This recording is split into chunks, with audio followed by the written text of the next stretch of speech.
İstanbul'un Can Kurtaran semtinde Hüsnü Bey'in konağındayız. Hüsnü Bey hariciyede üst düzeyde bir memur, yani dış işlerinde görevli. Aynı zamanda ressam. Evinin bir odasında tablolar boyuyor.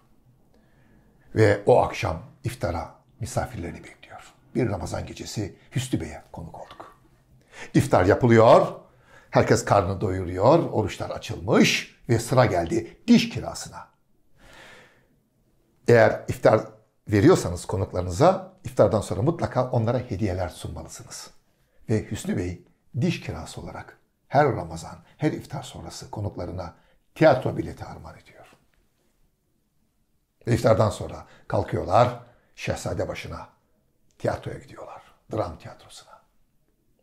Hüsnü Bey hep bunu yapıyordu. Ramazan gecelerinde konuklarına, misafirlerine tiyatro bileti armağan ediyordu. Ve küçük oğluyla çok farklı ilgileniyordu. Küçük oğlunu sürekli olarak divan yolundaki Arif'in kıraathanesine götürüyordu. Meddah İsmail'i seyrettiriyordu. Yalnızca küçük oğlunu götürüyordu. Tiyatro sevdalısı bir adam ve oğlunu Meddah seyretmeye getiriyor. Haliyle o çocuğun rüyalarına tiyatro giriyor. Tiyatrocu olmak istiyor çocuk. Hüsnü Bey'in o tiyatro sevgisini aşıladığı oğlu Muhsin Ertuğrul. Büyük ustamız Muhsin Ertuğrul. Ve Muhsin Ertuğrul ilk kez 3 Temmuz 1910 yılında Burhanettin Tepsi'nin Erenköy tren istasyonunun arkasında bulunan sahnesinde sahneye çıkmıştı. İlk kez orada Sherlock Holmes'un bir oyununda küçük rol almıştı Muhsin Ertuğrul. İlk sahne çıkışı odur. Erenköy'dür. Ve rüyalarında tiyatro var Muhsin Ertuğrul'un. Ama Paris'e gitmek istiyor. Yani yurt dışında tiyatro okumak istiyor. Parası yok. Yıl 1910. İmdadına Ramazan ayı yetişiyor. Ve 1910 yılının Ramazanında her gece profesyonel olarak tiyatrolarda görev alarak biriktirdiği parayla Muhsin Ertuğrul Paris'e gitmiştir. Paris'te tiyatrolara gidiyor. Müzeler geziyor ve cinayet mahkemelerini takip ediyor. Evet, herhalde ilk sahne çıkışı Sherlock Holmes ya, polisiyeci ünlü Arthur Conan Doyle'nin Sherlock Holmes'u herhalde bu yüzden cinayet mahkemelerini seyrediyor.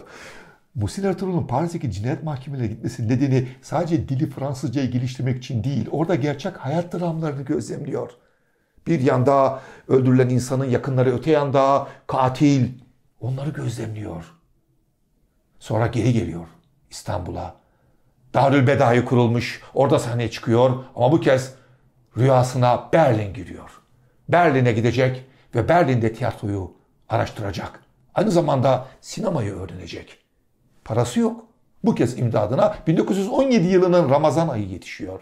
Ve Muhsin Ertuğrul 1910 yılında Ramazan ayında her gece yine tıpkı 1910'da yaptığı gibi tiyatrolarda oynayarak biriktirdiği parasıyla Berlin'e gidiyor. O para sayesinde Berlin'de oyunculuk yapıyor ve yönetmenliğe soyunuyor.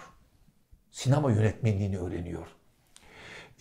Kara Lale Bayramı adlı bir film çekiyor. Kara Lale Bayramı'nda Hollanda devrimini anlatan bir film. Askerlerin olduğu bir sahne var. Aklına Edouard Dötay'ın bir tablosu geliyor. Dötay'ın tablosunu Paris'te kaldığı günlerde görmüştü bir müzede. O tabloda uyuyan askerler var ve askerler rüyalarında kendilerini hücum ederken görüyorlar.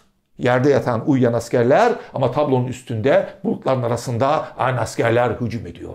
İşte Muhsin Ertuğrul çok etkilendiği Dötay'ın bu Rüya adlı tablosunu beyaz perdeye, sinemaya uyarlıyor.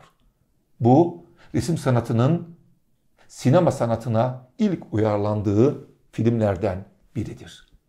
Ve bunu hayatı boyunca rüyalarında hep kendini tiyatrocu olarak gören, o Can Kurtaran'da evine konuk olduğumuz Hüsnü Bey'in oğlu Muhsin Ertuğrul başarıyor. Geldik bir Mahya Işıkları'nın daha sonuna. Yarın yeniden yeni bir öyküde birlikte olalım. Sürçülisan ettiyse affola.